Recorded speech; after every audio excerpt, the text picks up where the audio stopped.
انا ما اقدر اجيب هذا المعدل ولازم اوصل بال90 ولازم اوصل بال80. ترى بقى خليني اقول لك على شغله، اللي يجيب 96 حاله اللي يجيب 80 اثنيناتهم نفس الشيء. فانت لا تقتل روحك على قسم او على كليه والله بيها تعيين. دائما تلقى رجل الاعمال او ابو الشغل الحر امكانيته افضل من المتعين، صح؟ لان هذا المتعين خطيه مكيف راسه على الراتب، بينما هذا يشتغل شغله حلوه منا صار ايش؟ فانا شو اقول للطالب؟ اقول له بالاخص يعني الولد، اقول لهم بابا لكم مستقبل حلو، جيبوا شهايدكم واستثمروها ابشع استثمار.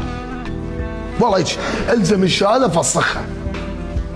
شنو الشهاده اللي تستخدمها انت اللي اخذتها؟ زين؟ هيك استثمرها ابشع استثمار.